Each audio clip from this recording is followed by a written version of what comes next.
ഓസ്ട്രേലിയക്കെതിരായ border Gavaskar ട്രോഫിയിൽ വൻ തോൽവി വഴങ്ങിയതിനു പിന്നാലെയാണ് രോഹിത് ശർമ്മയുടെ ഭാവി സംബന്ധിച്ച് ചർച്ചകൾ സജീവമാകുന്നത്. 2 മാസം കഴിഞ്ഞാൽ രോഹിത്തിന് 38 വയസ്സാകും. ട്വന്റി ക്രിക്കറ്റിൽ നിന്ന് രോഹിത് ഇതിനകം തന്നെ വിരമിക്കൽ പ്രഖ്യാപിച്ചിരുന്നു. ജൂണിലാണ് ഇന്ത്യൻ ടീമിന്റെ അടുത്ത ടെസ്റ്റ് പരമ്പര. ഇംഗ്ലണ്ടിനെതിരെ അവരുടെ നാട്ടിലാണ് മത്സരം.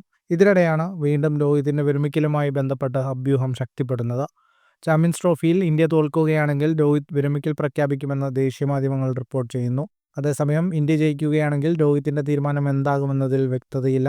കിരീടം നേടുകയാണെങ്കിൽ നായക പദവി ഒഴിഞ്ഞ് രോഹിത് ടീമിൽ തുടരാനും സാധ്യത കാണുന്നുണ്ട്. അങ്ങനെയെങ്കിൽ രോഹിത്തിന്റെ പിൻഗാമിയായി പ്രധാനമായും 2 പേരുകളാണ് ഉയർന്നു കേൾക്കുന്നത്: ഹർദിക് പാണ്ഡ്യയും ശുഭ്മാൻ ഗില്ലും. അതേസമയം വിരമിക്കൽ പദ്ധതികളെക്കുറിച്ചൊന്നും ക്യാപ്റ്റൻ രോഹിത് ശർമ്മ ഇന്ത്യൻ ടീമുമായി ചർച്ച ചെയ്തിട്ടില്ലെന്ന് വൈസ് ക്യാപ്റ്റൻ ശുഭ്മാൻ ഗിൽ പ്രതികരിച്ചു.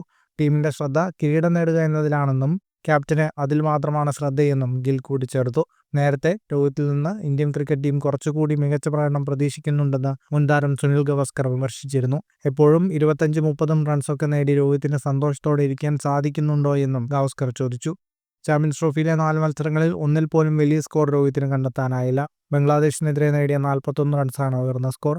20, 15, 28 എന്നിങ്ങനെയാണ് മറ്റു മത്സരങ്ങളിലെ പ്രകടനം. കൂടുതൽ ക്രിക്കറ്റ് വാർത്തകൾക്കായി ഈ ചാനൽ സബ്സ്ക്രൈബ് ചെയ്യൂ.